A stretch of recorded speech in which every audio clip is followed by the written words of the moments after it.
Yes, sir. Back at it Yo, again. yo, yo. We're back at it again, y'all. Come on in. Come on in. I see a lot of y'all was in here early, man. My bad. Had a little setback this morning, so we had to push it back about 20 minutes. But we still in here, man. We still in here. Chris, what's Yes, good, sir. man? Tell me something good, man. Tell me something good. Hey, man. Open up the eyes this morning so you winning. You know what I'm saying? That's already a win right there for you already. But yeah, man, it's time to get into some more Falcons talk. The quarterback situation, of course, is continuously going to be a topic of discussion. So it's just like, hey, man, and now, bro, it's just so crazy because now, after a good outing from Jack Strand, Michael Penix gets cleared, and now you got all these different talking heads all of a sudden now trying to place quarterbacks with the Falcons. It's just so funny, but I guess it's just so easy to do too as well, man. Chat, what's going on? How y'all feeling out there? Tuesday morning. Tuesday morning. And Smitty will be back in a few seconds here. Oh yeah, definitely stay hydrated. Appreciate that, Auntie Joy, with the 550 on the jewels. And that's something new, man. Too, by the way, that thing I'm still figuring it all out. Still figuring that all out, but appreciate that. Let's see what the chat's talking about, man. Who in the chat this morning? Who we got in here? Joe, what's going on? John, Big John, what's happening? How you feeling? Can't hear you, Smitty. Says smooth, Smitty. Chris A. One morning to you all. Go Falcons, Hawks. I ain't saying nothing. I was just listening. I Oh, had to go pick up me some water. Nothing wrong with that. DBG, what's going on? Jenny, Telvin, Dan, Allen, Ski, all up in here, man. Will, Clay, Diggs, Nate, Melvin, Amazing, JT. What's good, everybody? There's a lot of people in here this morning. Y'all coming in this morning. What's good, Y'all Ron? on your lunch break. Michael, Drea, what's happening? Hey, what's going on, family? What it on their lunch break, I guess. Hey, man, it may be around about that time. It may be around. Miss Jenny said, good morning. Happy to catch y'all. Another live show. We appreciate you. Looking forward to hearing your roster projection takes on the players and still on the bubble with cut day so close. One of my other subscribers asked me that yesterday. So what we going to do? Thursday, we're going to find time Thursday to do a roster projection and some cuts. And I got a couple of cuts I might put out before then. Surprise cuts like we did last year. And the crazy thing about it, A1 was right on last year, but somehow Troy Anderson made it back for one more season, but ended up getting cut this year.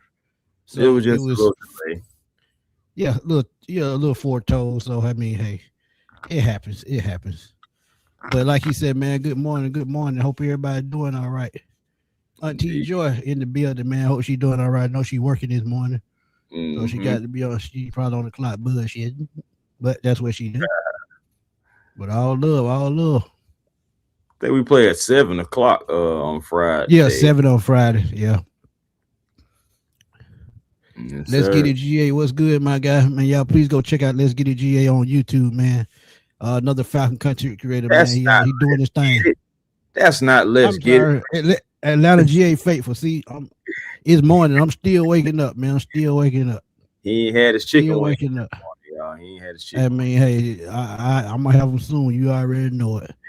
Please smash that like button, hit that subscribe button, so every time we drop videos on A1 Forever or Smitty Sports Machine, y'all will be in tune. And right before we jump on live, it'll give y'all a 30-minute notice in advance to give y'all time to warm up, go get your snacks, and do what you need to do before you catch us. Before you catch us doing our thing, man. Patrick Daniels, what's up, my guy? Zay, what's good? But yeah, man. She said sunshine. She got jokes. But yeah, man, what we talking about today? Let's go and just get into it because it's a hot topic out there, man. Travis, what's good, my guy? Hot topic, and we just gonna get into it right now. Shout out to our nephew Daniel Flick, man. He doing this thing. I told y'all Daniel gonna be special, man. He gonna be special. Miss Jean said, "Do y'all get anything when we send jewels, or just another form of digital props?" I'm curious to know that myself, Miss Jean. I got to look more into it. I'm definitely looking into it today. I know I've been saying it, but man, I've been running around like a chicken with my head cut off. To be honest, But I think yeah, it just maybe go toward maybe the video or something. Like maybe it help push it or something. You know, kind of it like probably helped. Yeah, I not like agree. it's Like push the TikTok. live or whatever. I don't know. Maybe something like Yeah, that. probably like TikTok, because they get points over there, and the more points they get to another level on their live, and the more levels they get on their live, it push it further and further out into the universe. So if that's the case, thank you for it. If it's monetary, thank you for it. If it's just a simple gesture, thank you for that as well. But I'm curious to know myself, but I will figure it out. Trust me. Got to get Sherlock Holmes a secret squirrel on this one. Man, I'm trying to tell you. I don't There know. you go. There you go. Early in the morning. But yeah, man, shout out to our nephew Daniel Flick, man. He doing this thing already, making an impact already in the community, man. And I saw him the other day, just taking time out to chat with y'all and answer questions, man. And he's known for doing that. He was actually doing that before he got the job. But shout out to him, man. Indiana's finest. But he said head coach Kevin Stefanski asked if Jack Strand put himself in contention for QB1. Spoke highly of Strand, but didn't want to comment on his involvement in the race. And we're going to jump in that in a second. We're not going to put those type of things out there, which is the right thing to say. PR move. We're focused on day to day. And he said the right thing. We don't want to put the wrong impression out there and then it just throw the whole locker room in shambles. You just don't want to do that. Yeah. But right quick before we get into the video, man, tell me what you think about this comment right quick. I mean, come on now. It's just like kind of like the elephant in the room. You'll be a fool not to really just acknowledge what's going on. Yes, it's preseason games, but regardless, I mean, the potential is there. I mean, the frame is there. You don't want to dive too deep into the well and just be like, oh, yeah, man, Jack Strand. But it's hard not to. It's hard not to, especially because you think about it. We've been broke at the quarterback position for quite some time. We haven't made the playoffs. We have all these skill players, etc. We just got to fix the quarterback position. Falcons fans are going to push the narrative just off of GP because, again, this guy is looking pretty good. And Falcon fans remember what other quarterbacks in preseason look like. And you can just go ahead and throw them in the garbage can. So it's like, see a guy that actually looks like he could be something, so that is something that's going to raise the eyebrows of Falcons fans, regardless of what people outside of Atlanta are looking at, So I'm not surprised that Jack Strand's name is being mentioned. And honestly, like between, him and Tua right now, Strand is looking like the best quarterback. And of course, Tua has to figure out his rhythm. But again, man, Jack Strand, you can't overlook what he is doing so far. And he has another game preseason coming up that I'm pretty sure he's going to play in to impress even more. Think about it. We talked about building off of games, right? Well, these players are building well. And think about it. Jack was the only person that's been scoring touchdowns for real. Even against the Broncos, he moved the ball. That's a tougher defense, yes, but he still was able. And I know I get that the flavor on the field is vanilla bean. I get it. But at the same time, even with that, he is still operating, was still able to get a touchdown for the Falcons and move the ball, move the offense, had an even better showing. So built off of the Broncos showing to the Colts showing, if he builds off of that Colts and goes to the Dolphins and plays even better, then it's like, what are you going to be able to say? You're not going to be able to deny this man, or at least an opportunity, because Falcon fans are going to call for it anyway. You can try to ignore that noise, but it's going to be way too loud. Yeah, facts. And when the last time you had a young quarterback other than Matt Ryan come in and just show himself from the jump? That was the last time I could see it, because you got to remember Chris Chandler was here before Michael Vick even took the field, and that was in year 2. So I mean, you don't get a young quarterback, especially undrafted, comes in right away and just wows fans. It just doesn't happen. Because I remember back in the day, and a lot of OG Falcon fans can remember this dude named what was that kid's name back in '91? It was right around the time we had Favre. It was a black guy and a black quarterback. Gilbert Renfro was his name. And he had a very strong preseason way back then. And everybody just knew he was going to make the team. And Jerry Glanville cut him as well. So, I mean, we just don't have these opportunities, very often. But to see what he did last week, to see what he did last week, it gave us a plus that we have another quarterback in the competition. And when we get in the video, he's going to talk about how they prepare every week, and really in so many words, he just couldn't say it. But honestly, he's not surprised. He's not surprised at all. Because I feel like this has a lot to do with Matt Ryan. And I'm telling y'all, Matt Ryan had a lot to do with this scouting and what's going on with the quarterback position right now, because you see him out there on the field during practice. He's probably in the film room. He's probably doing everything he can to help each of these quarterbacks get ready for this season. But go ahead. The thing about you mentioned Matt Ryan's name, he talked about Strand, the accuracy, and it was so crazy. Right on cue, Strand runs one in. And that excited Matt Ryan as well. The thing about it, the man can run, he can pass, he stays in the pocket, he can move around in the pocket, he can escape the pocket. It's like, all right, y'all. And the thing about it is, he doesn't try to do too much. You've seen he took his check downs when they were there, but he showed you again, short, intermediate, and long. He can make all the throws. And we talk about Michael Penix, as we should, being able to make all the throws. Don't just, sleep on Jack Strand. That was some a couple of good throws, especially that one on the sideline, the Wells. He dropped that one in the bucket. It's so many quarterbacks that went higher than Jack Strand that can't make that throw. Man. I mean, you think about, and the last thing about Strand before we play the video. Okay. Strand could have definitely been one of those guys that could have transferred and went to one of these top name schools. He had offers. He wanted to stay where he was with his guys, the guys that he, he was in the mud and in the trenches with, and decided to make, and also think about this too. He is a major, an engineer major, so he has a brain. He wanted to stay around the people that, that would help him grow into the person that he is now. That's character right there. He could have definitely went to Ohio State or one of these other teams that, was looking for him to come on up there and would have been a top draft pick. But he decided not. That hurt his draft stock. It hurt him tremendously. But one thing about talent, if you got it, they'll find you. Yeah, they're going to find you. Yeah, oh, absolutely. And another thing about engineering, he could have went to Georgia Tech if he wanted to. He's just that smart. Right. So sometimes perspective is everything. If he has that type of perspective in college, imagine what he's going to do at the next level as far as keeping his teammates in his inner circle and, and being there for them. Razor Boy, I see that question. We're going to answer that in a second. Well, a little later on. But also, man, thank you to Nate, Miss Drill, and Joy for giving me what's going on with the Google, the GMs and things. It's digital currency. So, Chris, you're right. And it's the same thing they really have on TikTok. Okay. Cool. But, let's get into this quick video right quick and go on and knock it out.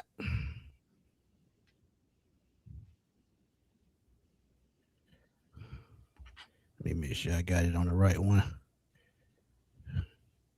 So we'll just start at this point and we'll move forward. Okay. Okay, so we're right here.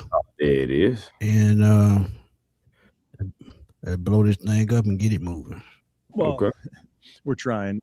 You try to be, I'll use the word intentional again, and I think credit to Tommy Reese, Alex Van Pelt, and how they've structured this is making sure that everybody's getting what they need to get ready, what they need to show what they can do, all the above. So obviously with the different 7-on-7 drills that we've done have been important to make sure that guys are getting enough reps. How do you plan to split snaps now with the ones at QB? Yeah, you'll see it today. We'll work through different guys. Mike will have some reps in there too. Obviously, we'll have some reps in there. Going back to what you were saying about development, I know last week you kind of said even after the first preseason game about wanting to be more efficient in the run game. You just complimented the protection of the guys up front.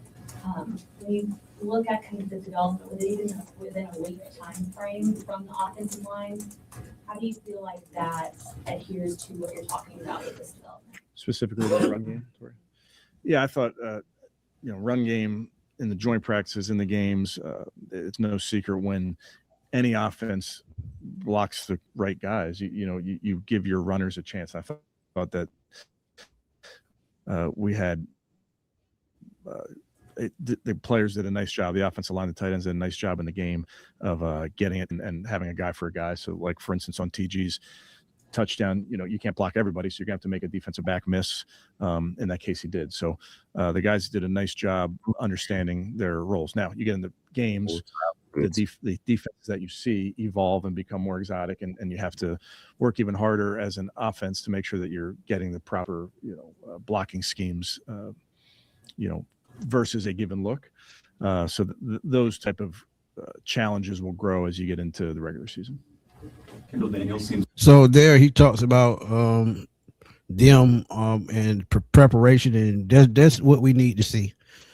Preparation is something that's going to be key this season, because when you talk about Tua coming back from multiple concussions, learning the loose system, and we talked about the other night when we saw his press conference in Indy during the joint practice about him still having to grasp what's going on. And honestly, has he really grasped anything? Because I don't think he's going to play Friday and going into week 1. Now that Mike Penix is back, I think it gives Penix an edge if he's ready to go. If he's ready to go week 1, then hey, we could see him in week 1. But again, we won't know anything for sure until that clock pops on that Sunday, September 13th. And look, it's up to them. But go ahead. I got to go back just a little bit because there's a part that I missed. But go ahead. Oh yeah, man. But yeah, like you said, preparation is key. You have to do all the things that you basically can to get all your guys ready, and whatever special needs that they have, you got to go ahead and take care of it. We talk about Tua again, being in the rhythm and stuff. And yesterday was the first day of the real competition. Seriously. So you had that going, and honestly, at first, not Tua, but Michael Penix was running with the 2s. But when he started running with the 1s, that's when his day started getting a little bit better. And he got tested, to a degree. He had to at least run, because third play, the defense, made him have to scramble out the pocket, and he had to run to the sideline. So, okay, testing out those legs, in that regard, that's cool and whatnot. So, but overall, he went 4 of 8, with his passing. Had one of the best passes of the day. Drake London caught the pass. And also, you think about this, though. I don't know if this was by design or what, but Smitty, most of Tua's snaps were handoffs to Bijan Robinson, and then when he did throw, he was unable to connect. Dump off. Yeah, it was a dump off, and I think Kyle Pitts was his target 4 in those 5 attempts. But he didn't connect with anybody. He went 0 of 3. Boy, he went 0 of 3, and the rest of them were just handoffs out of 11 that's snaps. Bad news. Out of 11 snaps now, and Michael Penix got 14. To me, that means he's not picking up on the offense yet. Ski, it ain't got nothing to do with his health. I'm talking about up here, and I've said that multiple times. He said it himself. He's got to be ready mentally. If he's ready mentally, yeah, he'll be ready to go week 1. It ain't got nothing to do with his knee no more. We know that. Trust me, we know. But when you up here, that's part of your health too. Just keep that in mind. Yeah, mental health. Yeah, got to be right with the health, man. Ashton Strand to be quarterback 1. Go ahead, you can read it. Go ahead. I said Ashton Strand to be QB1 now would ruin that young man's NFL career. He's going to be great, but let him develop and grow into it the right way. I totally agree, to be honest. I agree with that 100%. Yeah, 100%. Jack Strand is one of those guys to where it's like we could be talking about next year going into the season, or at least going into training camp, that Jack Strand and Michael Penix Jr. is competing for the quarterback QB1 spot. We could legit be talking about that next season. Facts. And then we talked about that months ago. I'll let you get this question right here, and then I get into it. Okay, Razor Boy said, "What's going on, fellas? Question: If MPJ had an interview about 2 weeks ago and said that he's trying to get back mentally, how can he all of a sudden switch it up? I feel like Strand on his heels." Okay, and to be honest with you, I feel that yes, it was 2 weeks ago, and I do not believe that just in 2 weeks you're going to be a fully 100% up top. To go out there and play football. Football is a very physical game, dangerous game. Anything can happen at any given time.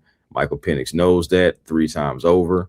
So exactly, like, I don't think that he's all the way right, but my thing is getting into football shape is another thing that he needs to do. 11 on 11s, he just getting there. So he has to get those reps with the guys. Again, he tried to hit Jahan Dotson on the sideline. He was unable to connect. But that's because, the lack of reps that he's had with those guys, in that 11 on 11 setting.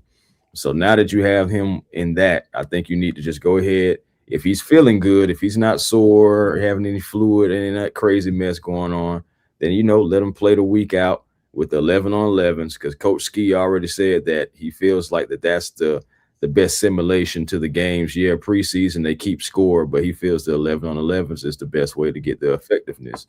So let him do that. I agree with that. 100%. And Tua needs to play Friday. I'm telling you, Tua needs to play. Absolutely, he does. I'm gonna tell you why. Go ahead. Well, no, go ahead. Before you go on, the reason why I feel that we saw this with Michael Walker before he got cut.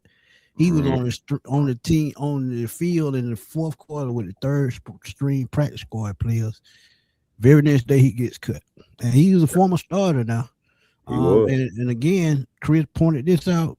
He's been pointed out. It's only $1.3 million. We don't really lose anything if we cut Tua. He's getting paid $50 million just to sit at home. So just think about that. He's not losing anything. It's just a tryout. And honestly, I said this the other day, and agree or disagree if you want. He did not look motivated at all in that press conference. I'm just telling y'all. It's just my opinion and my observation. He didn't have that energy as a quarterback, starting quarterback needed to have. And basically, that's what Steve Smith was pointing out last week when he made those comments about he should have took the Bulls by the horn at the QB1 position, because he knows a quarterback that's been in the league as long as Tua has, it should be like riding a bicycle at this point, no matter what offense you is. Like he said himself, even the language in the offense is different, but it's really the same scheme. Think about that. And we talked about that. When they beat us last year in Atlanta, they pretty much running what we running, just a better job at it. Just saying. But finish it. Yeah, man. Just getting that. That's oh man. Just that game from Atlanta. That's what a lot of people are hanging on. That's what you think about that too. When Tua, he beat us with one eye. I'm like, okay, y'all. It just like I never fed into that whole thing. And then, when bringing him in, again, I always thought it would be a bridge thing. I never thought that he would take it by the reins and we'd be signing him to a long-term extension. I never felt that way. I feel like, honestly, it's Michael Penix's job. And moving forward, if Michael Penix can stay healthy, and again, Jack Strand can continue to develop, I'm telling you, next season, that's what I'm looking at. I'm looking at possibly Michael Penix Jr. and Jack Strand going at it for QB1. Possibly. Seriously. Yeah. And Tua if he's in the mix. I'm sorry. Penix if he's in the mix. Let me ask you. Case. Okay, go ahead. Answer his question. Go ahead. Because, all right, I feel like he should play Friday. Now, I seen someone say, maybe he should play a half. I think they want Cooper Rush to get some time too. So maybe those two will go like a quarter or a quarter. And then I think maybe Jack Strand may end up having this whole second half, to be honest. That's the way it's set up. That's the way. That was pretty much what he was saying, that they were going to go like they did last week. So, it's pretty much the same, but go ahead. Yeah, that's what I'm saying. So if Strand going to have a whole half to himself to prove what he got, I feel like that's a good look. And Cooper Rush, if you want to get him the second quarter to see if he can build off of that 10 of 11 showing that he had that bounce back game against the Colts, give him an opportunity. But Tua, to me, needs to play an entire quarter. I need Tua to play an entire quarter because roster cuts are coming up. But my question to you and the fan base is, does Tua have any kind of trade value right now?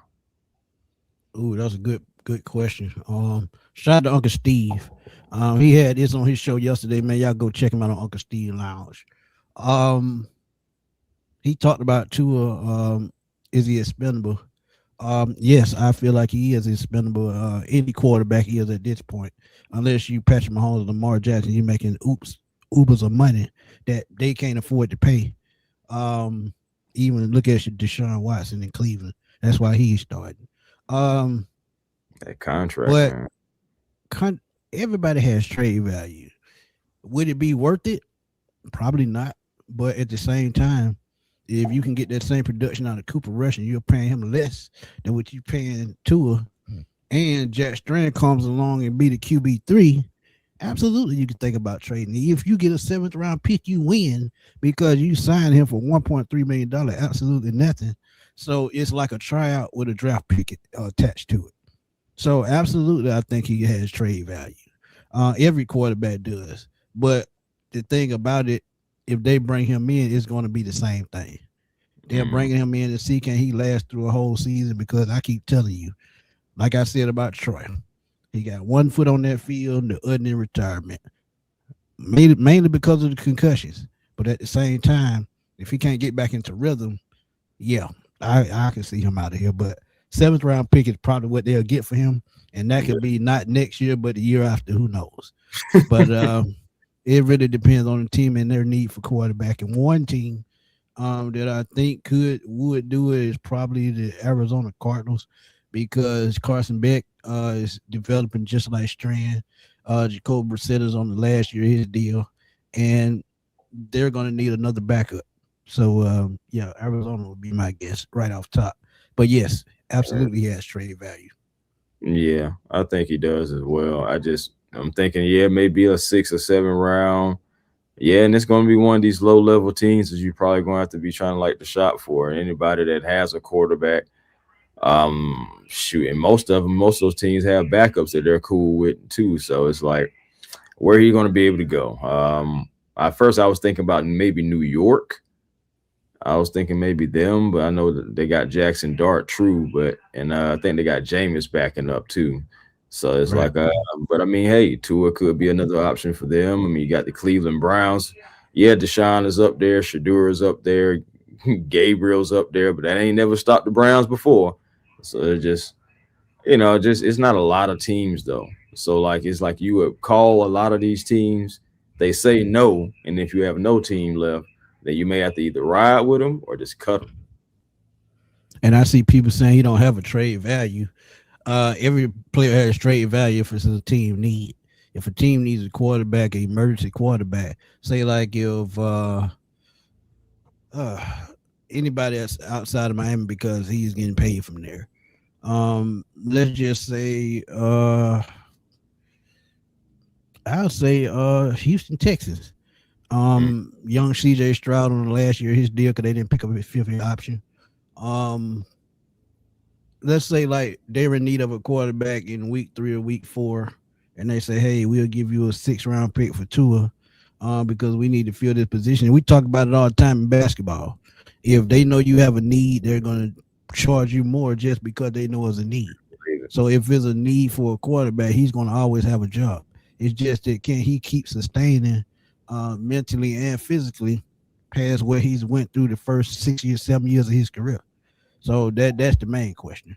But absolutely he has trade value. I think at least a 7th round pick. Just to get him off the roster, and if the team has a need. And he's not going to cost much. He's going to be at the vet minimum again. Right. For sure. That's what I'm at with it, bro. Like,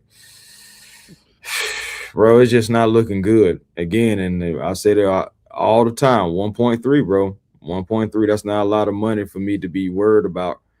And then I'm not tied to Tua. I just brought Tua in to try to see if he can come in and be a part of the team, help the quarterback room. And if he can't do that, then guess what? It was a guy named Morgan Fox that we signed and gave money to. And I think we gave him more money than what we paid Tua. Different regime, yeah, but we brought him in. Man, I think we gave him like $5 or $6 million, if I'm not mistaken. I know it's what we paid to him. It was about 4 or 5, I'm sure. Because you said we paid him all that money, and then one of the young guys took his spot. Yeah, that's what I'm saying. Like that's how the NFL works. You had Dorless that came up. You had Dorless that came up, and you had Zach Harrison showing all those guys, and then made this guy expendable. And he was a veteran. Yeah, got paid, all that stuff, but he got cut because he wasn't able to produce like the others. This is the same situation, just a more important position, but it's still only 1.3, and that's the bottom line and the baseline. Then you look at Jack Strand's contract. Jack Strand, you won't even be paying him over $5 million for the next few years, and then he's a restricted free agent. Right, and that's the crazy thing. If you had your future quarterback on the roster for less than $1 million, that would be butt booty wild. But that's what you want, though. That's what we've been trying to do. That's how you keep building the rest of the team. Yeah. Since Desmond Ridder, bro, we've been trying to draft a quarterback, have a guy, you know what I'm saying, that we can have low money to, but he's at the most important position, put the pieces around him, and then you have a team. Right, and the crazy thing about it, we didn't draft him. We signed him as a free agent. That would be wow. But Ghost Pepper said, he said, A1, that's facts, man. Tua needs to be out there, especially out the rough preseason opener and struggles and turnovers in time and in practice. What I read, Tua is locked in to get those reps this Friday night, and he needs to. He needs to, point blank, period. Yeah, Dan, I said the same thing. Yeah. If somebody get hurt, they need a starter, a quick fill in. Yeah, you got to make that move. Miss Drill, thank you for the donation. Truly appreciate it. As always, she said Tua just doesn't appear to love ball. The problem is, I don't think he has much trade stock. It is true, but again, if there's a need, they'll give a 7-round pick. And like I said, it could be down the road 2028, 2029, because they pushed the limit to 3 years instead of 2. So now you can trade 3 years down the road. So it could be 2028, and we won't even be thinking about that pick. But Coach Ski won't discuss him or any other player that aren't locks because he knows the other 31 are watching, and we've been talking about that. Yeah, we've been talking about that. When them other 31 teams watching, and we said that on another show, and it's not only him, it's just other players, period. Carlos Allen is another one that I know a lot of teams looking at. It's plenty. Josh Simon, I can keep going on and on. Trust me. They watching. That scout team never has a day off. Never. They working 24/7, 365. Dan said he disagreed because it's too late in the season to learn a system and be productive. Dan, when you are a veteran in this league, like I said, pretty much playbooks are the same. The verbiage is just different. The film preparation is just different. But 9 times out of 10, it's going to be the same, pretty much the same scheme. West Coast, what they call it, zone blocking. It's all the same, just different verbiage, and people run it different. That's the only difference, I think. But you know what? There is a difference. It's a difference in the quarterback, though. Will the quarterback, exactly. Will that particular quarterback in Tua be able to pick up the verbiage from a different team if he's still working on the verbiage here? Right. Yeah. And maybe, you know what I'm saying, those concussions, his processing might be different, the way he processes things. And and I'm not trying to pick at him, but it's just a proven fact. Headshots, it's just like you in a car accident. Some people lose some parts of their memory in car accidents and never the same. And what do people say? What do the NFL hit like? When you get hit in an NFL game, it's like a car wreck every play. Yeah, every play. Almost like a little mini car wreck. That's what they say. Yeah, Mike said, do y'all think concussions and the play action system is what's scaring Tua? Because it's not hindering, it's scaring Tua. It's not hindering him. And you're right. Maybe he's there probably processing what's going on. And y'all got to think the play action seems easy and is effective as hell. But it's a simulation of the run. You're faking a run to throw a pass, and you have to put more into the play. So maybe, he could be scared to a certain point. Should we be talking about the mental of Tua more often? I mean, it's not nothing that gets talked about because he's been removed from the concussions for like about going into like his second season now. But 2 years, yeah. But people been jumping on Michael Penix. Oh yeah. Cam Newton said he need to be right. He may be seeing ghosts. Who's to say that Tua's not seeing a ghost or two every now and then? Agreed. I'm not trying to jump on Tua. We're having a conversation and different things are coming up and different thoughts are coming across my mind and I'm just sharing them. Like, so, okay. Like, that's a good point though. That's a good point because if we talking about Penix's knee and is it going to give out? What if Tua, what if he coconut crack one more time and he's just done? I mean, because we don't know. Honestly, we don't know. Yeah, I mean, again, but a $1.3 million contract, that's cheap enough to take that chance. It is. Yeah, man. I'm just saying, because my thing is the whole narrative, and still, even with these new narratives, I seen the Dan Orlowski thing where he says, "Oh, Falcons need to trade for was it Stetson Bennett? Yeah, Stetson Bennett." And then you have Skip Bayless. I'm just like, Skip, where in the world are you coming from out of left field? But anyway, Skip is a year behind. If we had this conversation last year, oh yeah, I would give them whatever they wanted for Shedeur. But now, he brings up Shedeur Sanders. And don't get me wrong, I'm pretty sure Shedeur to Atlanta would have a lot of Falcon fans happy. It have Deion Sanders, smiling like a Cheshire cat. So, I mean, and I get it. But at the same time, it's just like, bro, we already have a situation right now that we're trying to figure out. Nightmare. And you think about this, bro, like, why do people keep forgetting that we have a GM that said and stated, look, we will never be on the lack of draft picks ever again as long as I'm here. So why are y'all trying to continue to have this man trying to make this man out of a liar?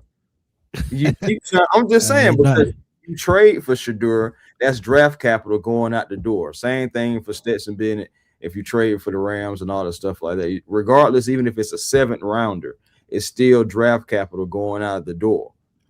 And this man says, I want to build on my draft capital. I want to draft them. I want to build them up and produce them like that. I don't want to have to go out and just trading out all my draft picks and just, getting players. He has a different philosophy. And let me add a little context to that one. I mean, a lot of people saying, but it's a 7th-round pick. That's to me a development player.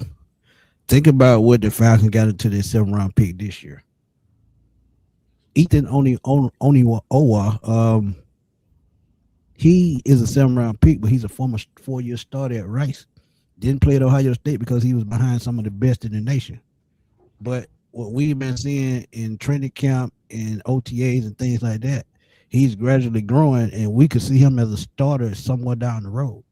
So draft picks matter no matter what round it is. And look at Jack Strand. Like Chris said, you see him make some throws that some people got drafted in the 1st round hadn't even made yet. Man. Think about that. So every pick that we trade away, it counts. But Ms. Jenny said no matter how bad NFL quarterbacks are rare, and there will always be a team in need, I don't think it'll take long for someone to scoop him up. Mm-hmm. That's all we've been saying. Yeah. Go ahead. Because you think about it, regardless in the league right now, Tua has starting caliber capabilities. Right now, that's what the narrative still is until he continues to show otherwise.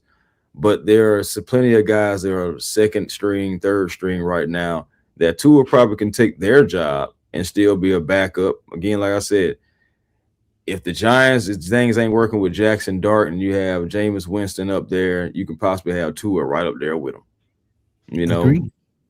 Browns ain't working out.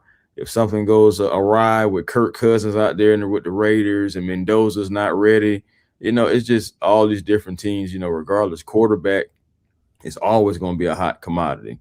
Now, right. I don't know how much, capital you're going to get. But perfect example, Chris. Dan Orlowski, an ESPN NFL analyst. He was a clipboard holder, I know, 9 of the 11 years he was in the league. but he always had a job because there was always a need. That's why he's always breaking out of these scenarios, because he knows as a backup how quick things can change and how teams can make moves. And people don't agree with a lot of things he say, but he know these things because he was in that position once before. But Keith said, I think Tua need to get his stuff together because he's supposed to lead and hold down Penix. Get ready by week 3 or week 4. Right. I mean, we'll see. I get that. Miss Tanya said, I just don't think Penix knees are going to hold up. How many times can you reconstruct the ligament until it's shredded? I mean, Miss Tanya, the doctor said it. He said, quoted, he shouldn't have another problem out of his knee. Yeah, bro. That's what we were told. That right there is where I just be having to push back, because you are only a man. You're not God. You can't tell what's going to happen next and everything.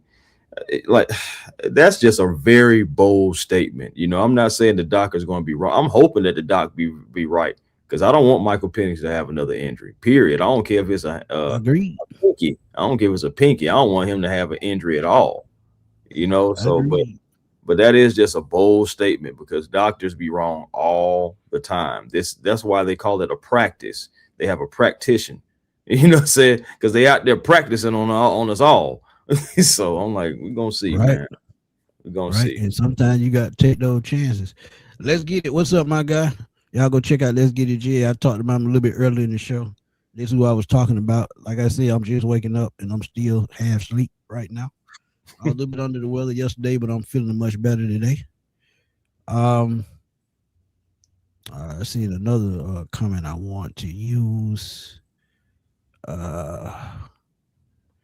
Somebody talk about, 2 people in the chat talk about Joe Milton. I would let him stay in Dallas. I think he has superior arm, superior talent, fast, can run just like Strand can. But if I'm Dallas, I would keep him around, because Dak Prescott is not going to be there forever. Ms. Drill said, I'm scared. I really hate to say it, but I don't want 2 on our field. Fear of him getting a fatal hit. I just want Juju looming over our locker room. All that Juju. Yeah, I know what she mean. I know what she mean by that. But yeah, I get it.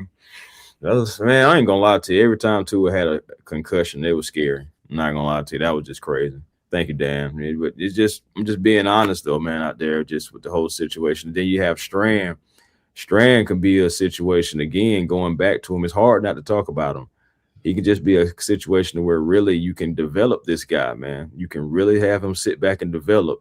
Then if you do get rid of Tua, okay, Cooper Rush, well, guess what? A position just became available for you to be like a QB3, or if you want to have him QB2 just off of the veteran experience, and kind of put Jack Strand as the QB3 while you letting him develop, behind the scenes and everything. Like, you can still do that too.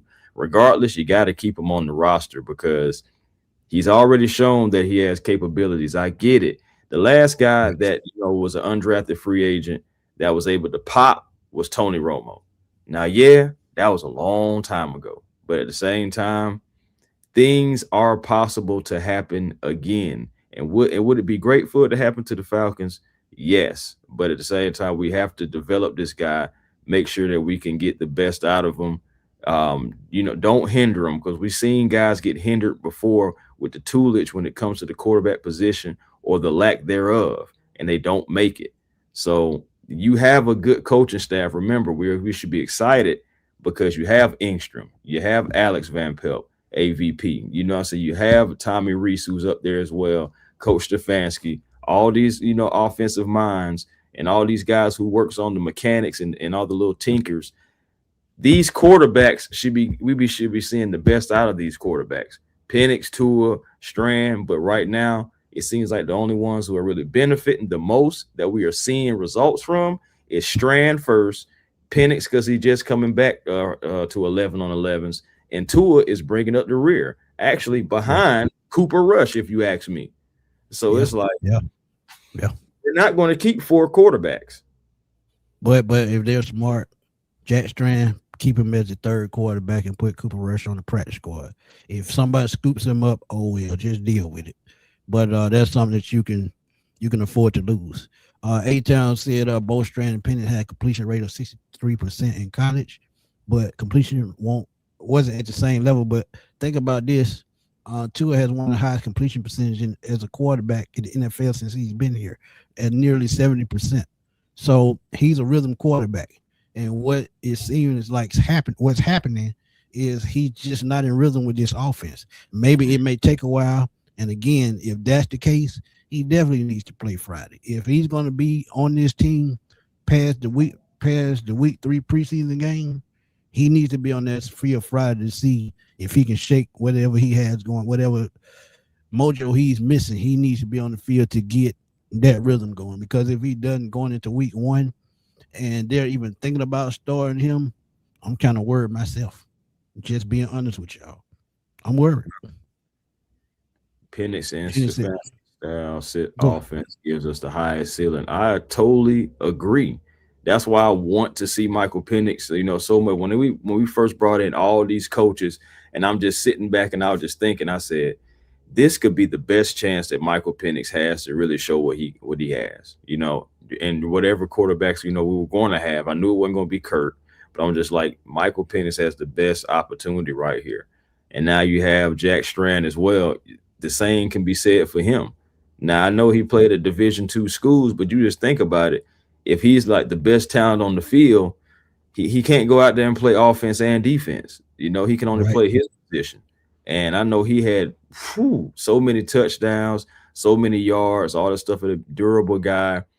And you're seeing the same thing right now in 2 preseason games where he's going out there and he's showing what he has. My thing is, when you look at other fan bases, they're building up their undrafted guys or their guys that look like, hey, they didn't expect too much from them, but wow, look at that pop. I said, like, they're doing the same thing. So why can't we do the same thing?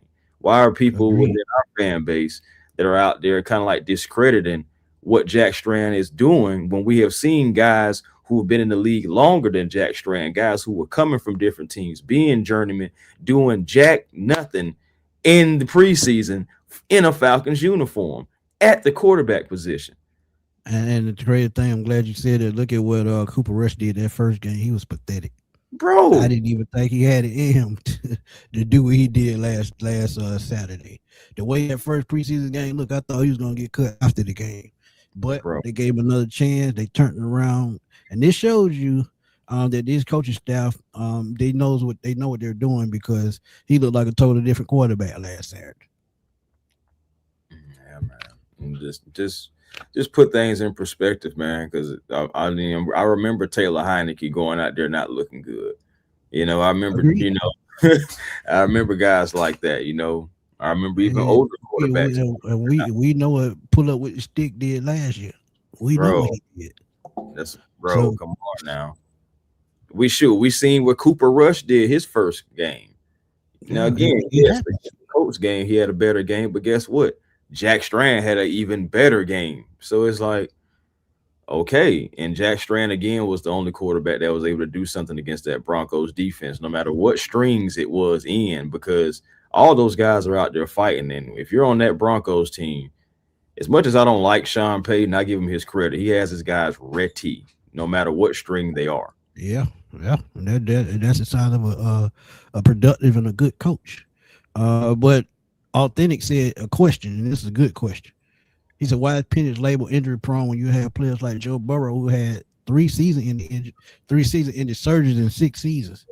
Yep. One word, resume. He made it to a Super Bowl. Oh, come on. No, I know. Let me finish. I agree with this 100%. But the only reason why is, 1, he made a Super Bowl and he beat Kansas City and he had that run. 2, media. They looking at the accomplishment he had in college with that LSU team. Media is everything when it comes to hype. Media is the reason why we tear down players. Media is the reason why we put players on a higher pedestal than others. The media is the reason why he doesn't have that label. Now, it don't have that to do with us. It's the media. Me, I agree with everything. I agree with this 100%. He is injury prone. But at the end of the day, it's what the media perception is and what they perceive him to be. since he beat Patrick Mahomes and made that Super Bowl and nearly won the Super Bowl for the Bengals. I mean, he's straight. He can get injured and probably play 3 more seasons, but he'll always be remembered for that. And that's why he doesn't have that label. But I agree. He could you could say he injured prone. Yeah, that's tough, man. The thing about Burrow, I think it is because he doesn't have the multiple knees, where he has the one ACL and he had like a thumb and a shoulder and stuff like that. So because he doesn't have multiple knee injuries and everything, I think that's what it is. It's so easy to hone in. And my thing is, because Falcons fans, I'm with y'all on the whole thing with the knee. I don't want Penix to have any more knee injuries because I don't think he has any more in him. But regardless, though, you know, it's really easy to hone in on something that has been repeated, you know, just like a repeat offender. You know, I said, like, to a degree, this is what's going on with his knees. Now, it's a different knee than what the first two was, because the first two was in one knee, and now he has this one in the other knee. But it's still two knees. But to me, that makes it worse, though. Yeah, it's two knees. Now, if either one gets hurt again, hey, you got to say, ooh, where do we go from here? Yeah, I agree, bro. I mean, that's the danger. You think about it, though. They play a dangerous game. That's what they signed up for. That's what they get paid for. At the end of the day, it's going to be some danger, and it can happen to anybody at any given time. But, you know, it's just probability. And that's what we're talking about here. What is the probability of Michael Penix staying healthy an entire season? What's the probability of him going into, like I say, next year, him and Jack Strand, you know, I say, who's going to be your quarterback? Who's going to be your backup? You know, some type thing. He has to make it there. And then even with Strand, he has to stay healthy. He has to develop. He has to be able to grasp everything. And think about it, you know, he doesn't have any real tape on him. What's going to happen when the NFL tape gets on him? You know, there are so many different elements and variables. That is an excellent point.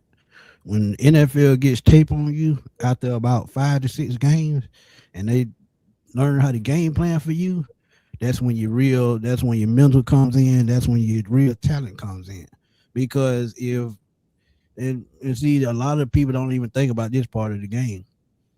People prepare week in and week out for you, and they go off tape, not only what they have against you, but what the other teams have you and how they stopped you. So this is why a lot of quarterbacks, after those one-hit wonder seasons, this is why they never the same. I was looking at baseball last night. Cal Riley of the Seattle Mariners, he hit 50 home runs last year. And this year he hitting 159 he just hit 3 yesterday, but he had 17 now. And this time last year, he was damn near at 40, 50. So, I mean, when people get tape on you and how to pitch you, and on the football field, when they get tape of how you play, I mean, it pretty much speaks for itself. Y'all go check out Dixon Way, man, on YouTube, and check him out on TikTok as well, man. He's always doing his thing with the live stream. As he always says, man, turn them TV announcer down, turn Dixon Way all the way up. So y'all please go check out Dixon Way over on YouTube. Yes, sir. My guy Larry, man, always over there doing his thing. I love checking out Larry's streams, man, because he always got something entertaining going on over there. Even if you can't comment, you know, he's just a good listen to. Facts. And he's been supporting me a very long time, so y'all please go check him out. Shout out to him. Furbo, what's up, my guy? He says, since Penix is clear, there's a way he can start. Agreed. Yes, he can. I'm sorry, but I don't trust Tua. Me personally, I don't feel comfortable with him playing. Is there a way Penix can start? Honestly, I think he should. That's up to Stefanski at the end of the day. If Stefanski feels that he can go out week 1 and say, hey, I know he hadn't played much, but I've seen enough, and sort of like what that guy Raheem said last year. I think there's a chance, because y'all got to remember, even though he hadn't been doing 11 on 11, he still was doing 7-on-7 drills and still working with, you know, the wide receivers and the running backs. So there's an outside chance that he could play. I'm not gonna rule it out, but it's 3 weeks away. If he can get things squared away in 3 weeks. But again, like somebody said earlier in the comments, you got to wonder, just 2 weeks ago, mentally he wasn't ready. So did he turn the corner just that quick, Or is he trying to push himself to come back because he knows that job could be in jeopardy? And we know what happened with things like that. Cam told him, and hey. Okay, so is there a possibility? And my thing is, I wouldn't necessarily play Penix on Friday. Penix would have to really convince me this week that he is good, not only mentally, but of course he's been cleared. So I trust the doctors there, but mentally, I'm saying, if he's prepared and ready to go out there on Friday, he would have to show me a lot for that. But okay, let's say he does go out there though. How many plays do you even give Michael Penix? Do you make him and Tua split the first quarter, and then you roll with Cooper Rush and then Jack Strand in the second half? Oh, that's a great question. Because regardless, eventually we're going to have to see Penix regardless. Eventually we're going to have to tear the tape off, the bubble wrap, whatever you want to say. And he's got to get out there eventually anyway, because we have to see what we have in Michael Penix. I still believe that, when things get right, he can be right, You know what? I agree with that 100%. We keep talking about Tua going out there because he's looked bad. Penix hadn't even seen the field in preseason. He just seen the field really in the whole offseason on 11-on-11 with the defense on the other side. Just think about that. So, I agree. I mean, if you can get him in there for probably the first quarter to see where he's at mentally, and then you'll really have an idea where he is mentally with that first quarter in those first couple of series, if they get 2 to 3 series in that first quarter. So I agree. I would play it just like that. 2 veterans in the first half, Rush and Strand in the second half. Then you'll have a great idea of how you want to cut this roster down that next day. That'll give you a film on everything, on how everything is going. So I agree with that 100%. Because I still got to go back to my bottom line, bro. And that is, you don't know what you have. You don't know like how you're going to feel until you have guys who are trying to make the roster, guys who have pure malice on their mind when it comes to you to really figure it out. Take your first hit, all that stuff. We have to see that stuff regardless. Do I want to rush him? No, I'm not trying to rush Michael Penix at all.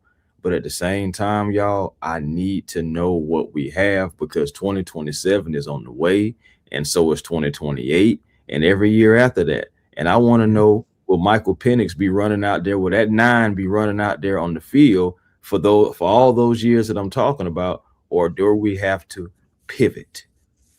And see that we got to know that question. Y'all get mad when we talk about it, but you just paid 3 skilled players $260 million.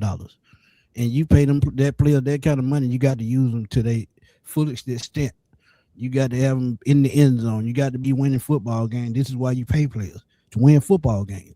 And if that quarterback position is not sorted out, you won't be doing no winning around here. I'm telling you, it's impossible.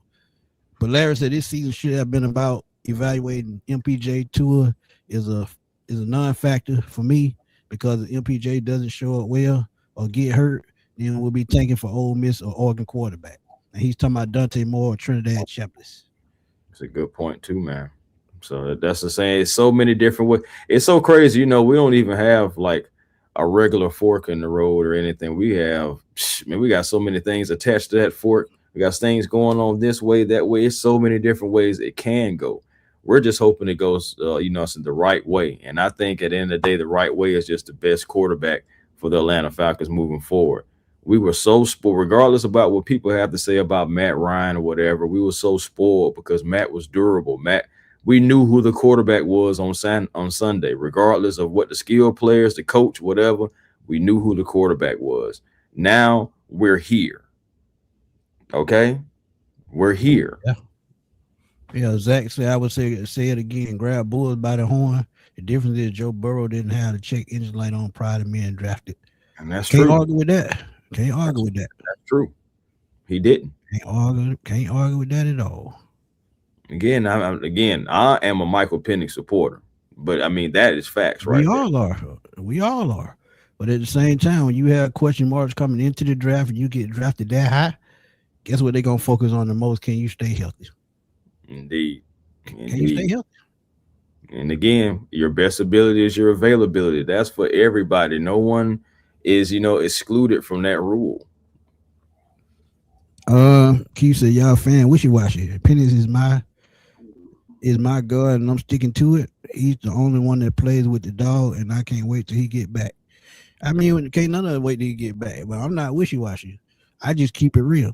I keep telling y'all, I ain't had nothing against Penix starting. I just didn't feel like he'll be ready for the season. That's all I said, and y'all took that out of context. I don't know why, but hey, y'all did. Mm-hmm. But let's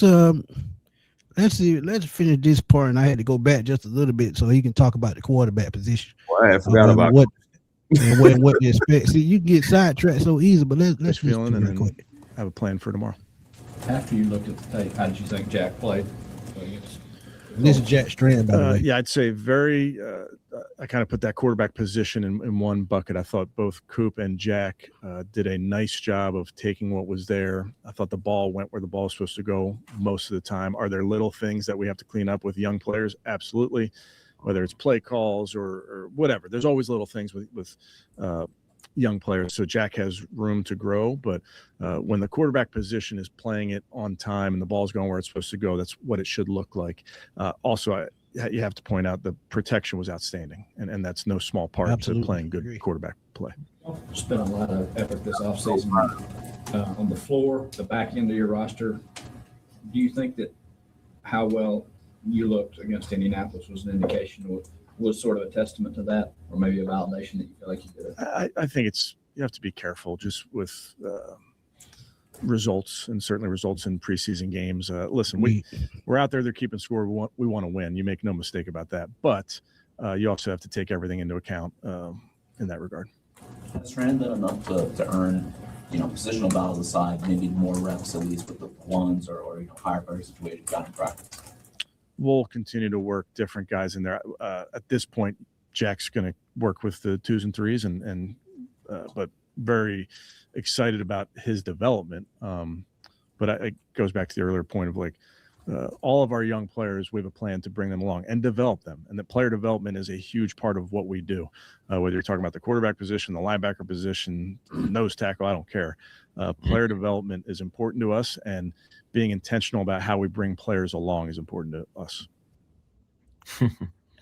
He can't see it no clearer, and I'm glad he said that, because that put everything in perspective as to how they're approaching the season as far as the quarterback position.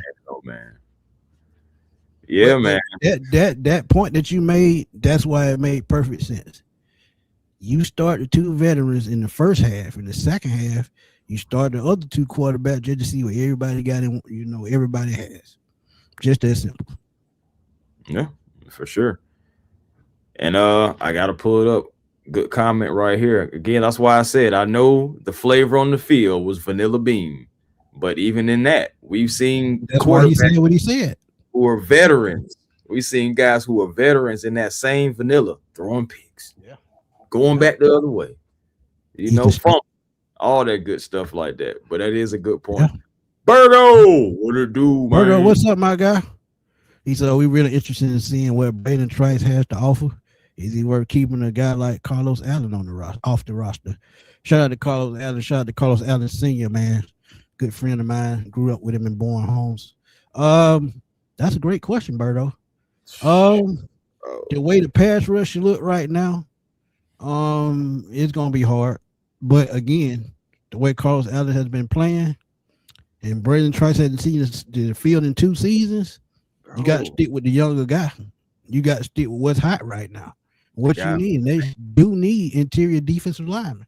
They do need that depth in that position. And since they just brought in Zadarius Smith, to me, honestly, that pushes Braden Trice a little bit out the door. Just saying. Yeah, I need Zadarius to get into football shape. I seen a video where he looked pretty slow. I ain't gonna lie to you. I guess got to keep it gangster with y'all on that one. Now he could have been just going half speed. I want to put that out there of perspective. It wasn't a game, but it just, that I'm like, why y'all had to put that video out though? I'm like, he didn't do nothing else. I'm like, it just. What did I just? I already know what it's gonna do, man.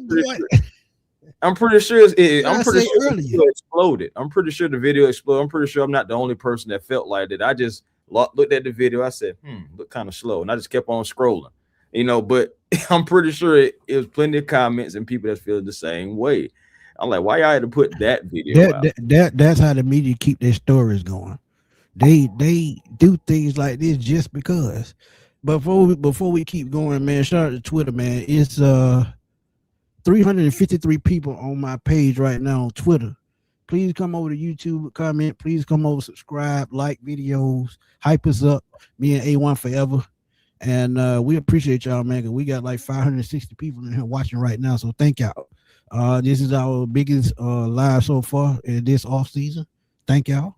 But Ms. Drill Matt said the bottom line is you can play with physical injuries. Playing with mental injuries can put you out of the game. That goes for Penix and Tua at this point. I pray they're both good, and she's absolutely right. An injury is an injury, point blank. Fact. Miss Christie, what's good? What's good, Miss Christie? Y'all go check out Miss Christie on the Ladybirds of AFN, man. They doing their thing over there. Miss Maggie T, Britt, they doing their thing. Miss Pam, they doing their thing over there, man. And they evolving every day, and they actually have a new show coming on radio soon. So y'all please go over there and check them out, and they'll give y'all the info on that. Yeah, man. Braylon Trice, man, that's a very interesting thing too. Because Braylon Trice, man, like we really need his production. But there are guys like Carlos Allens, like Keyshawn Banks, who are out here, available and impressing.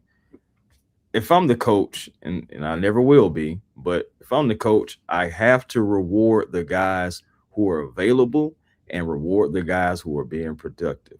I understand positions and all that stuff like that. I get it.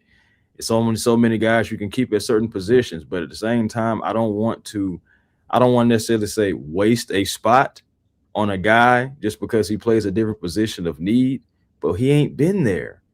And we seen that with 44, and now we're having it with 48. So again, I'm pulling Braylon Trice, but Braylon got to get out there. He was in a yellow non-contact jersey yesterday. He hasn't been able. He's been rehabbing and going through, and it's just something about these knees with certain guys. Again, that just shows you right there that human biology right there. It's not every guy can automatically come back from a knee injury, depending on what position they play. I don't let some people just not biologically fit for that. And there's no knock. And I tell people about Adrian Peterson, he was just a different freak of nature. His body build was just different. Because if you just look at the way he worked out and the way he was built, he was just a tank. But Ghost Peppers said Tua is labeled an accurate passer because completion percentage and ball placement where a pass goes, whereas interception reflect decision-making pressure and risk. And that's absolutely, it don't get no simpler than that. And when you talk about one of the best decision makers in the game, Tua's in that conversation whether you want to, agree with it or not. 68% percentage. How many quarterbacks do you see that do that for their entire career? Drew Brees is one, Tom Brady is another, but those guys are Hall of Famers. I mean, it's and the thing too, system fit. They built the offense around Tua, and he knowed it front to back. So maybe that's why he's having problems catching on here. Who knows?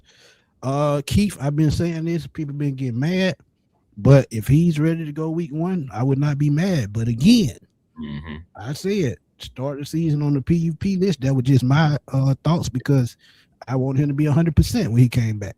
And now mentally, if he's 100% mentally, you got to think about it. But if not, that would be ideal week 3 or 4. Yeah. I mean, again, just if that's the best diagnosis for it, I mean, I'm all for it. Regardless, I feel like it's mostly on Michael Penix. Now, he has been cleared. So it is on Michael Penix and the coaching staff. If Michael Penix impresses enough, shows that he has the mental fortitude, which I think he has because he's been in that dark room a few times and been able to come out. So it's like, I believe he has the mental fortitude. He just got to find it again in a different space now because it's like, yeah, this has happened again. We've been here again, but hey, we're going to bounce back again, so I am, expecting, Michael Penix to show his merit, show all the things that, that got him drafted. So I'm expecting Michael Penix to impress this coaching staff. And if he does it enough, then he may be trotting out there week 1, bro. I mean, he might. He's been cleared, and Tua never grabbed this job by the horns at all. Think about it. Kyler Murray and J.J. McCarthy, they ain't got that problem. No contest. They ain't got that problem in Minnesota.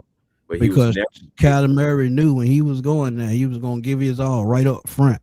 And he knew that he was going for that job, and he put his best foot forward. Not saying Tua hasn't, but Kyler Murray has a different mindset. People always talk about he's a diva. He's a hell of a player when he's healthy. To me, I mean, yeah, he doesn't have, eye-popping numbers, but he gets the job done. And Christian said since we started dehoarding players last season, we should continue with let them go this year. We need wins, and we've been doing that. We're not holding on to everybody. That's why Chris said something about Bryce, and that's why I said Carlos Allen Jr., he could be one of those ones that sneak in because we know he's going to go out there and give his all, and most important, he's available. Just saying. Millie Mills, what's up, my guy? He said, we all going to know the fact that JPJ doesn't have a sack in preseason. And he played well into the second half. He sure did. Billy, I'm going to be honest with you. We just talked about it, mental health. You got to think when he's been through, you got to think when he's been through this offseason, now he's going through therapy. He's got to get through all of that to get into football mode to play every single Sunday. So what he has to do while he has those 8 weeks off, get in the film room, keep your therapy going. Try to get into the mind frame of being the kind of football player you were last year. Yep, you got to do all that before you get to week 9. Yep, you got to work out. And again, that mental, like, it seemed, bro, I'm not going to lie to you. Since his first snap against Denver, I feel like he's been checked out. I feel like it's one of those things like, bro, like, y'all don't suspended me. I'm gone for the next couple weeks, and I don't need to be doing nothing crazy to mess around and hurt myself or something. And then now I'm setting the team back even further. I already don't done enough. Right. So it's like, and kind of, yeah. Right. Yeah. I kind of feel like he's just going through the motions. He's not trying to get hurt. He's already suspended. There's nothing more he really can do. I mean, get out there and get some cardio. That's pretty much what they're out there doing. Yeah, shout out to the chat, man. They still going wild up on Twitter. It's up to 600 right now. So Twitter going crazy right now. Thank y'all for tuning in. Truly appreciate y'all.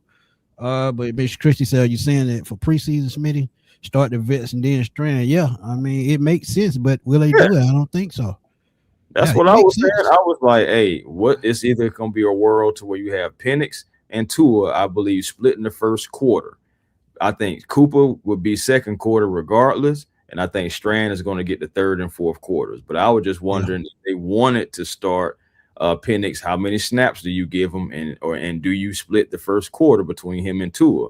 Now, I really probably wouldn't even necessarily play Penix. I want to see what Tua has because, again, I got cuts coming up, and I need to pick up the phone, all these different things because we're getting close to the season, and you never ran away with this job, and it seems like you're struggling with the job right now. Now, it's only one day. We don't know. Today could be a way better day for Tua, and he could, kill the rest of the week. But there's also the possibility of him not doing it. And if Michael Penix is looking better than you in 11 on 11s the entire week, you go to the game and you're not looking good in that game, which is the final preseason game against a team that paid you to leave, said, get out of here, and then you still don't look good. You're going to have to make some tough decisions. That is what you get paid. That's every year, though. That's every year we go through these tough, these tough roster moves. And Solomon, shout out to Solomon, man. We got to kick at him last weekend at the meet and greet. He said, do y'all feel like the Falcons are going to make some more moves after the final cuts? Depends on who becomes available. If they can get a solid role player at defensive tackle, wide receiver, offensive line still, they probably make another move or two, depending on who becomes available and what the contract could look like. Right. So yeah, we could see it. Absolutely. That's what it all comes down to. That roster cuts, you start looking at looking at rosters, you start looking at practice squads and all that stuff like that when the final 53 is made. That's why I like teams kind of like keep a roster spot open here and keep some money right there. So, they possibly can like swoop in and get a guy, pay a guy, whatever. So, yeah, man. Hey, shout out to you. Lele 79 said, been a Falcon fan since 1990 from DC. Appreciate you. Rise up. Good to see out-of-state Falcon fans, man. He said, I like the way we're making right moves. They started by Daniels Jr. and Branch. Agreed. I like all of those. Daniels, Harold Perkins Jr. and Branch, yeah. He said, D-Mac said he hear me, but Tua is overrated as an accurate passer. He mostly operates underneath. I mean, if that was the offense called for, we can't do nothing about that. And to be honest, he loves slants, and he's been like that since Bama because he always had speed at the wide receiver position. Right. Jalen Waddles was with him at Alabama, so that's what he used to. But we added speed to this roster, and if we can get into what he's comfortable with until Penix is fully ready, or if Penix takes the job, I'm for it. I mean, I can't knock that. But I mean, to say that it's because of underneath stuff, I mean, if that's what the roster calls for, evidently were you looking what he was doing in Miami, because he was slinging bombs downhill to Tyreek Hill and Jalen Waddle at one point. And he had to get used to that because Tyreek Hill lit into him about him not making the ball reach. So he had to keep working on, his deep throws. So he worked on it. He got better. And that's why he got to the point where he was damn near 5,000 yards 3 years ago. So, maybe we'll see. Mm-hmm. So I'm just saying JPJ should at least have one by now. It's preseason. You're a 10.5 sack guy playing late in the third quarter each game. You don't get a sack yet. I don't know, bro. Maybe he got a lot on his mind, huh? Yeah, that's what I'm saying. I feel like mentally. And then think about this too. He still love Rakia.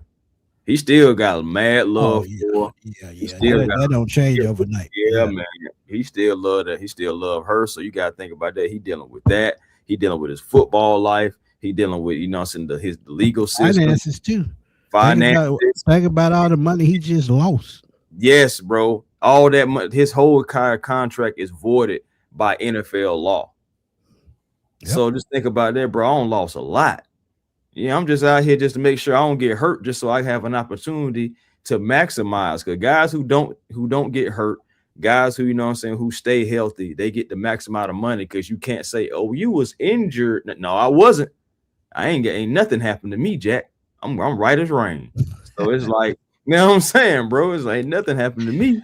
It's just so you gotta think about that from a perspective.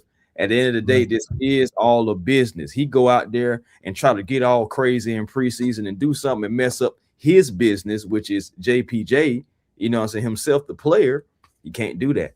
I think, again, since the suspension has came down, I believe that JPJ is checked out and he's just going through the motions to get to the actual suspension date.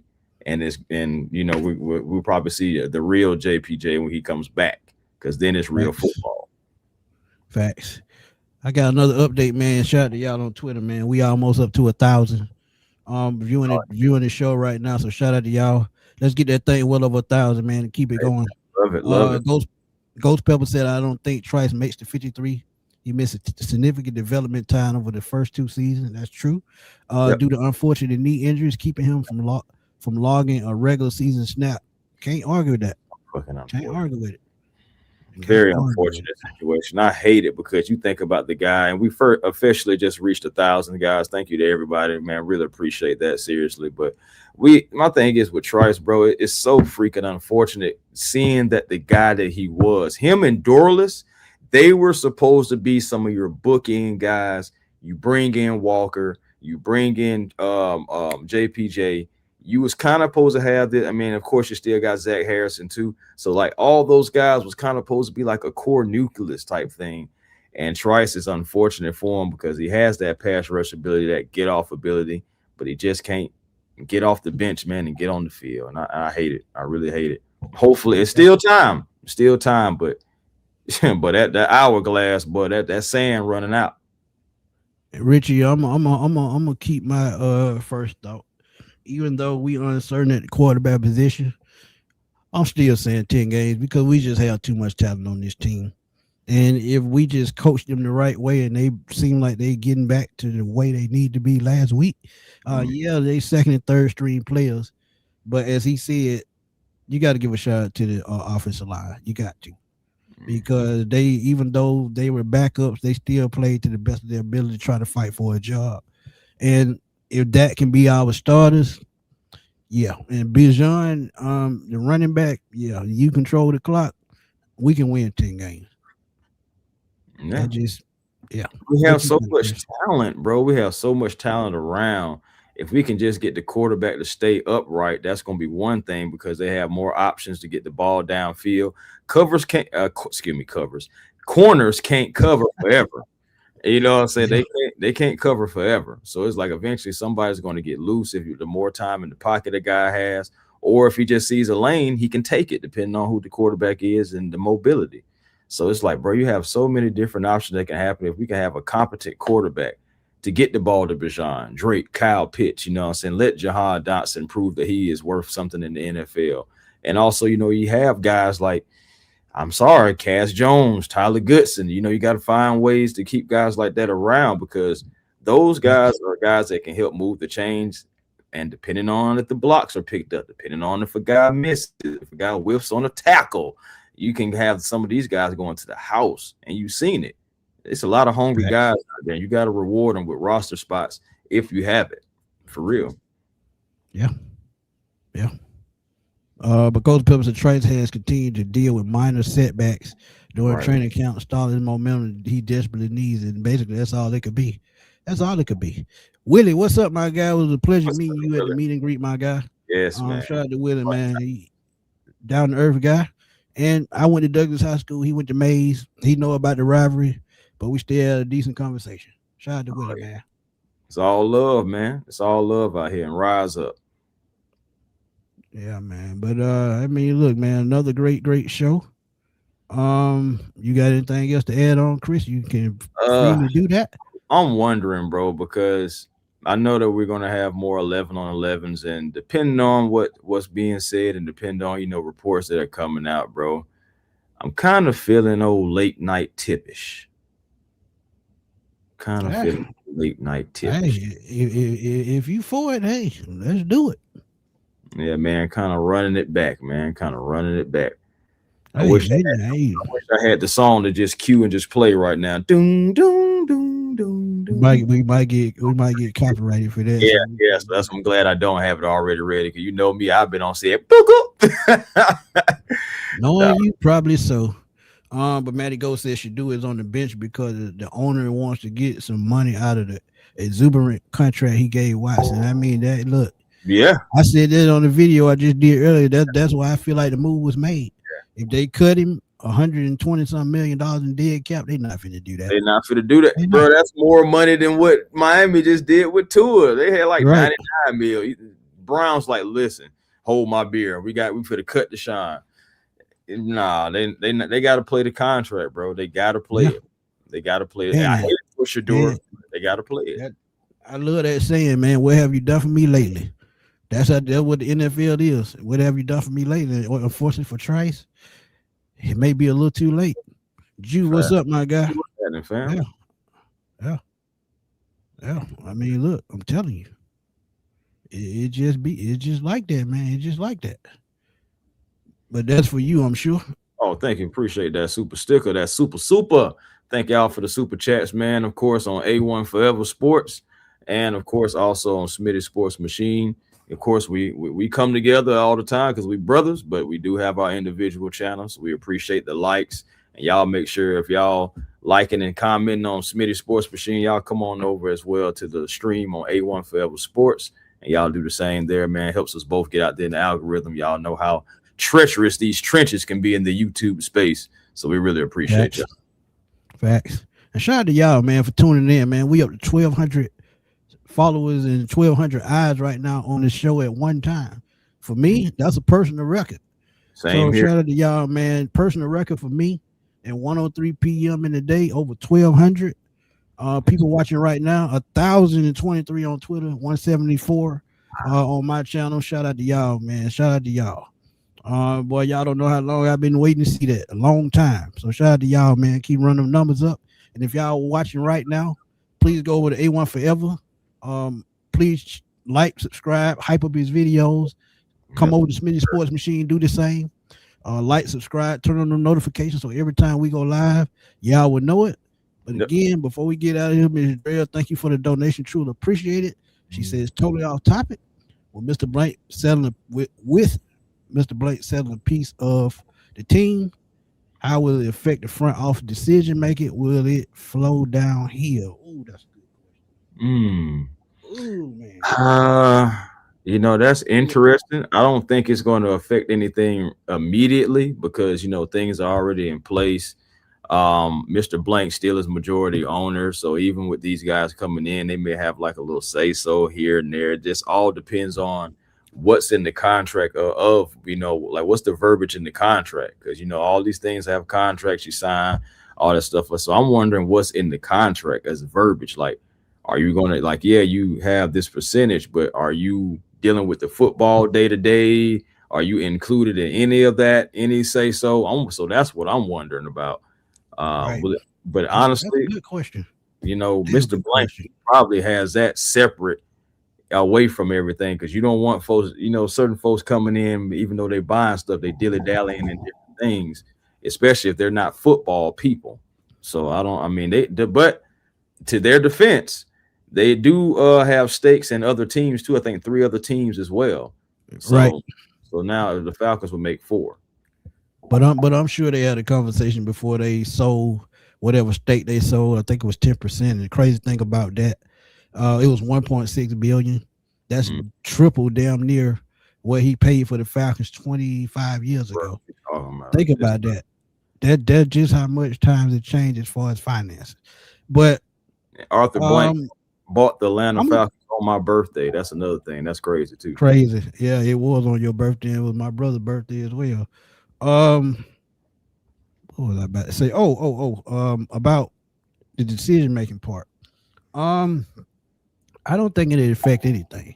I do feel like, and I've been feeling like this for about damn near 2 years, and I've been seeing it slowly evolve. I think it's slowly changing hands anyway to Josh Blank anyway, because Arthur is 83, 84 years old. He's getting up in age. He's probably going to try to smoothly transition as much power as he can to Josh to keep running his team no matter what, so he can enjoy his time where he has left. And I think that's a smart move. So add more owners right now as to when he's not on this earth anymore is a smart move in my opinion, because you want to see what is being built before you leave, and just don't leave it in anybody's hands. Because we've seen, even with the Bush family right now with the Lakers, they don't want to see the back end of what they have left in the team, because they know that nobody will treat the team like they treated the team the last 45 years. They know they're not. So it's a legacy on the line. And when your legacy on the line, you just not going to turn your team over to anybody. I would hope. I'm just saying. Yeah. I mean, you look at it. Oh, just to add to your point about that, for those who are wrestling fans, look at WWE and TKO. Yep. WWE, I'm saying, like, they facilitated the whole thing, the whole situation that was going on with Vince, and how he had to step away, all this stuff like that. Now TKO is pretty much owning WWE, doing whatever they want with it. People are complaining about matches. People are complaining about not being used. People are complaining about only certain guys sitting at the top. But that's because you have TKO. They want the money makers. You ever hear the term play the hits? Well, they want to play the hits on repeat until you're doggone tired of it. And it's just hard to elevate others. But, if certain other guys will maybe own the company, maybe certain things like that wouldn't be happening. So, but they own the entire company, if I'm not mistaken. And I give y'all a good example before I leave.